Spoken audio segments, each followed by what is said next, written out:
అండి. ఈరోజు నేను తుమ్మికూర పప్పు చేసి చూపిస్తున్నాను. ఒక గ్లాసు కందిపప్పు, సగం గ్లాసు శనగపప్పు, తగినన్ని పచ్చిమిరపకాయలు.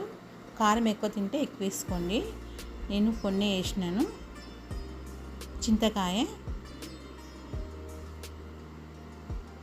తుమ్మికూర,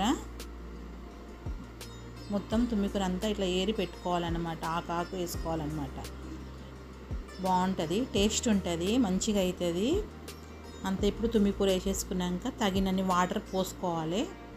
పప్పు ఉడికేటంతా వాటర్ పోసుకోవాలి.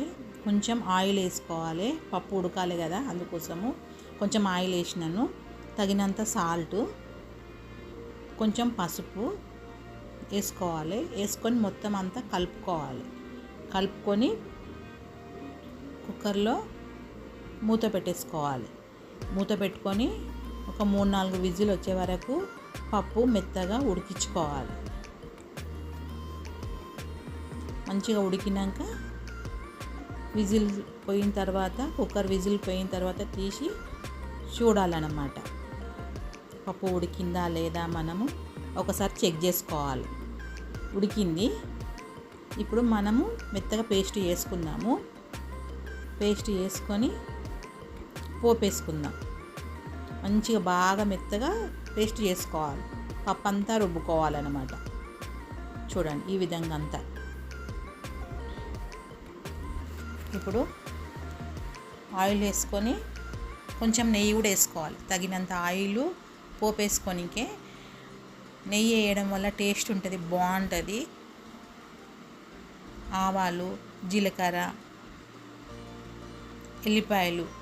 ఎల్లిపాయలు మనము కొంచెం కచ్చాపచ్చా దంచుకొని వేసుకోవాలన్నమాట. ఒట్టిమిరపకాయలు, కొంచెం కొత్తిమీర, పుదీనా, కొంచెం బేసన్ వేయడం వల్ల టేస్ట్ ఉంటుంది, బాగుంటుంది.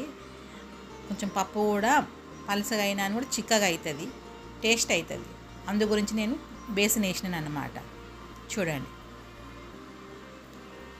మళ్ళీ చూసి తగినన్ని వాటర్ వేసుకోండి. నాకు కొన్ని పడతాయి, నేను వేసినాను అన్నమాట. కొన్ని వాటర్ వేసుకున్నాను లాస్ట్లో. అయిపోయింది, పోపు వేసేసేసినాము. రెడీ అయ్యింది. ఈ తుమ్మికూర వినాయక చవితి అప్పుడే దొరుకుతుందండి.